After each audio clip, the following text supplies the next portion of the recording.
Serahkan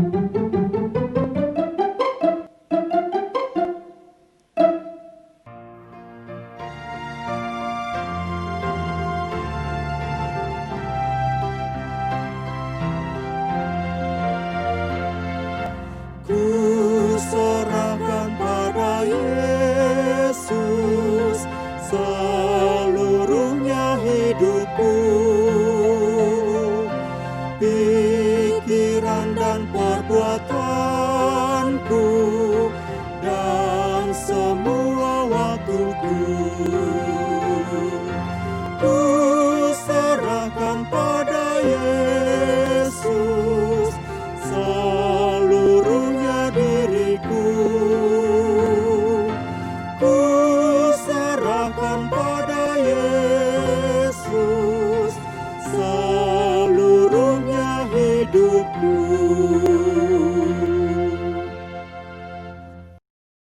Selamat pagi Ibu Bapak Saudara-saudara yang dikasihi oleh Kristus Yesus.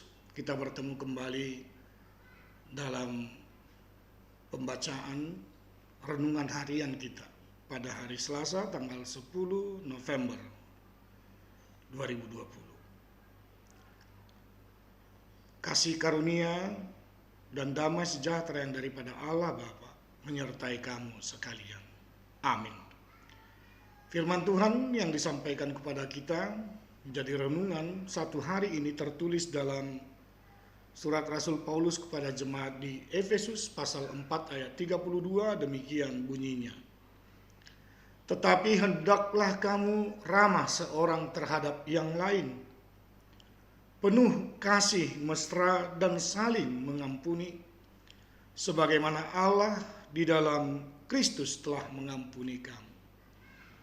Ibu bapak saudara-saudara, ketika Paulus menyampaikan pesan kepada jemaat di Efesus secara khusus dalam pasal yang keempat ini, dia memulai pesan itu dengan mengatakan hendaklah setiap jemaat itu merasakan satu di dalam Tuhan. Di dalam kesatuan itu mungkin akan terdapat berbagai perbedaan-perbedaan tentang karunia yang kita dapatkan. Namun justru di dalam perbedaan itu kita harus mengenali bahwa kita mampu untuk menyatukan visi dan misi kita mengemban amanat daripada firman itu, sehingga ketika kita pun merasa berbeda dengan orang lain, namun kita dipersatukan di dalam damai sejahtera yang daripada Allah dan terutama di dalam kasih setia Allah. Karena melalui perbedaan itu, pada akhirnya bentuk daripada tubuh Kristus itu akan lebih kaya dengan pengetahuan secara rohani dan juga pengetahuan secara jasmani.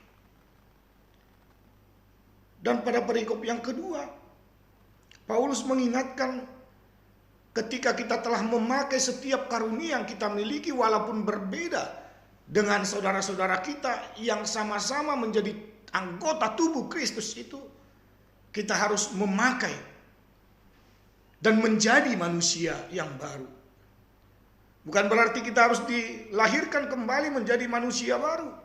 Namun ketika kita telah menerima damai sejahtera dan kasih daripada Kristus itu yang telah menyelamatkan kita, di sanalah kita hendak mengerti tujuan daripada kehidupan dan pemanggilan kita, pemilihan kita di hadapan Kristus, di hadapan Allah. Dan oleh karena kekuatan Roh Kudus, kita menjadi manusia baru yang diperkenankan oleh Allah untuk ramah seorang terhadap yang lain, penuh kasih mesra dan saling mengampuni, sama seperti Allah di dalam Kristus yang telah mengampuni kita. Artinya apa? Sesama orang Kristen itu harus saling mengasihi, harus menunjukkan keramahan, harus juga saling mengampuni. Walaupun dalam kitab yang lain kita dikatakan supaya mengasihi saudara kita sama seperti dirimu sendiri. Namun Paulus secara fokus mengatakan kita sebagai saudara, kita sebagai sesama di dalam Kristus Yesus harus menampilkan kemanusiaan kita yang baru, yang hidup dan berkenan di hadapan Allah, yakni mengasihi sama seperti Kristus yang telah mengasihi kita. Sama seperti Kristus yang telah menyerahkan nyawanya kepada kita. Sama seperti Kristus yang telah membuat dan memberikan keselamatan bagi kehidupan kita. Demikianlah tingkah dan pola kehidupan kita terhadap saudara-saudara kita sesama tubuh Kristus. Kalau Kristus berani dan telah memberikan nyawanya bagi kita sebagai umatnya, sebagai tubuh Kristus itu, dan kita sesama tubuh Kristus itu juga harus mampu mengorbankan segalanya demi kerajaan Allah. Ini yang harus kita camkan, dan ini yang harus membuat kita tetap kuat. Dan banyak orang mengatakan Paulus bisa sukses di dalam pemberitaan firman Tuhan. Dia bisa menghadapi tantangan yang dihadapinya setiap saat. Dia tidak pernah gagal untuk memahami rencana Allah dalam kehidupannya dan juga di dalam kehidupan umat yang telah diselamatkan itu. Dia tetap ramah, dia tetap sabar, dan dia tidak pernah memandang secara apatis terhadap apapun yang terjadi. Kepada siapapun, dia tetap berjuang menjalankan pelayanannya di dalam bentuk cinta kasih kepada Allah. Karena jikalau kita mampu mengasihi Allah dengan sempurna, maka kita juga pasti akan bisa mengasihi sesama kita dengan sempurna. Ibu, bapak, saudara-saudari yang dikasihi oleh Kristus Yesus, marilah kita semakin menyadari bahwa kehidupan kita ini terletak di bawah kendali daripada Yang Maha Kuasa.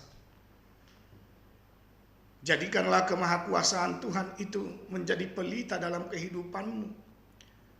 Dan jadikan jugalah kemahakasihan daripada Allah itu untuk menyemangatimu menjalani hari-hari kehidupanmu.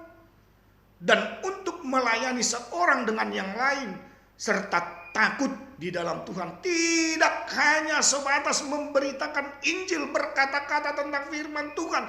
Tetapi sepanjang kita bisa melakukan firman Allah itu, sepanjang kita bisa menolong orang-orang lain, sepanjang kita bisa ramah terhadap orang lain, sepanjang kita bisa mengasihi orang lain, sepanjang kita bisa mengampuni orang lain, lakukanlah.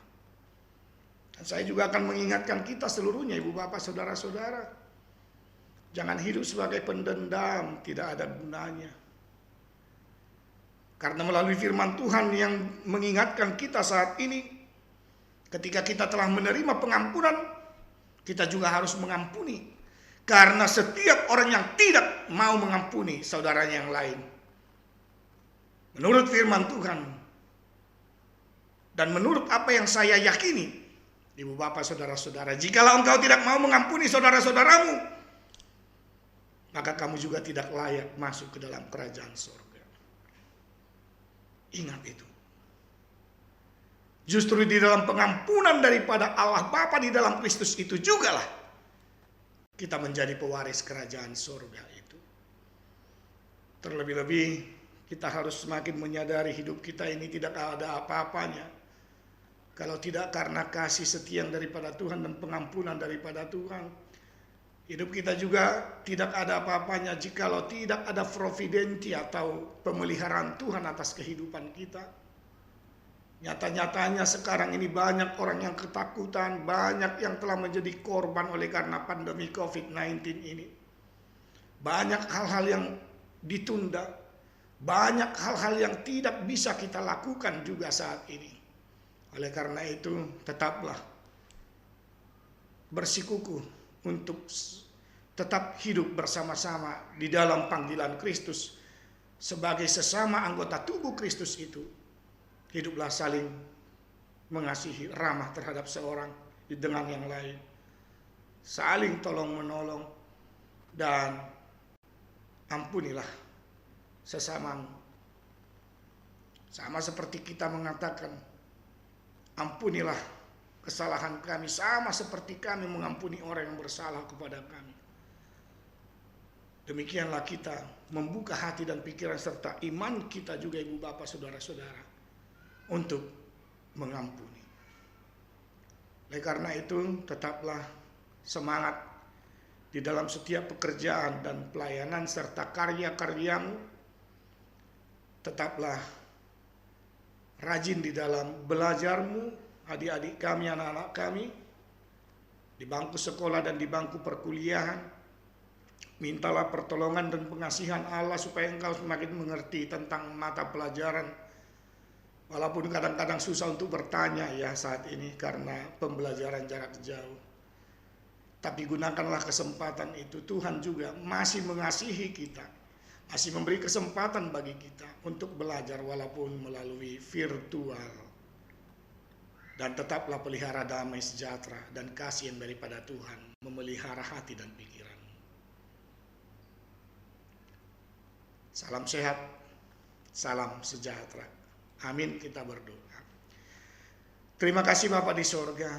Paulus mengajak kami untuk tetap mampu melihat di antara perbedaan-perbedaan yang terjadi, terutama ketika kami mempunyai karunia-karunia berbeda di dalam tubuh Kristus itu. Tetapi kami bukan untuk membeda-bedakan kepribadian kami dengan saudara-saudara kami. Namun karena kasih dan karena karunia yang telah Engkau berikan kepada kami mau supaya Tuhan juga dengan kekuatan Roh Kudus mengubah kehidupan kami menjadi kehidupan manusia yang baru, yang mau saling mengasihi, ramah, mengampuni, sama seperti Kristus anak-Mu itu yang telah mengampuni kami dari segala dosa perbuatan kami. Layakkan kami sebagai anak-anak Tuhan untuk tetap setia, pelihara hati pikiran kami Tuhan. Jangan biarkan rencana iblis terjadi dalam kehidupan kami. Namun oleh karena kekuatan Roh Kudus, Engkaulah yang membimbing kami, luruskan hati dan pikiran serta iman kami untuk tetap berbuat yang terbaik bagi Tuhan. Terima kasih Tuhan atas kasih dan pengampunan-Mu. Terima kasih ya Tuhan atas segala karunia yang melimpah dalam kehidupan kami.